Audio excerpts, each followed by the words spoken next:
en tant qu'activistes, nous plaidons pour un report. Pourquoi un report? C'est dû aujourd'hui à la situation très préoccupante de la population qui tire actuellement le diable par la queue. Actuellement, les conditions de vie de la population sont très fragiles.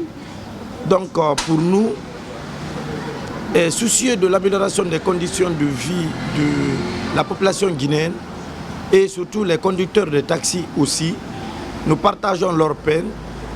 Premièrement, nous avons demandé un report pour que l'État continue à dialoguer et à s'entendre avec les centrales syndicales qui sont un pont entre le gouvernement et les conducteurs de taxis, de trouver un compromis pour un report.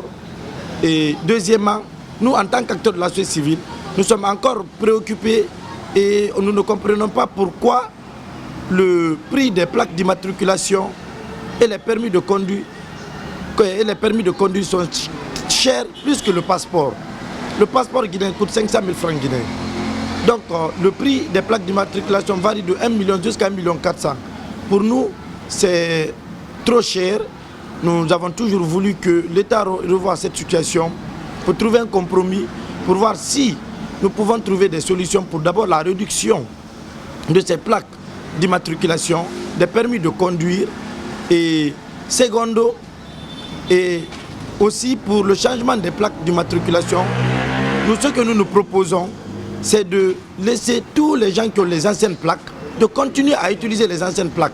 Maintenant, toute personne qui doit renouveler maintenant les plaques, continue maintenant à renouveler les nouvelles plaques. Le gouvernement doit d'abord savoir qu'il est le principal responsable et chargé d'assurer le bien-être de la population guinéenne. Donc le gouvernement doit comprendre le cri de cœur des Guinéens. Parce que le gouvernement travaille pour qui? C'est pour la population.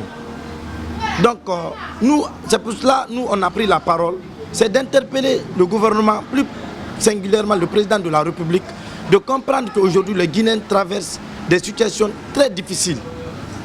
Et aujourd'hui, pour nous, l'heure n'est pas à créer des problèmes dans le pays. Nous, déjà, nous plaidons pour la paix. Mais la paix ne se décrète pas. La paix aussi, il faut penser d'abord à l'amélioration des conditions de vie des citoyens. Il faut penser à respecter les droits des citoyens. Et je pense que c'est en cela qu'on peut accalmer notre pays et aller vers de l'avant. Aujourd'hui, tout le monde sait, tout le monde est conscient de la cherté de la vie. Donc quand le peuple s'efforce, l'État aussi doit s'efforcer pour vraiment comprendre le cri de cœur des citoyens. Nous interpellons les policiers qui sont sur la route aujourd'hui de cesser de faire des abus envers les citoyens. Et il y a beaucoup de scènes que nous sommes en train de voir en ville. Peut-être que le gouvernement ne peut pas être informé de tout ce qui se passe.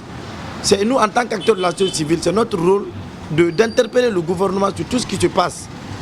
Et aujourd'hui, on peut prendre les taxis-motos qui sont en infraction, on leur fait payer 1 million. Nous, on ne sait pas d'où les 1 million là sort.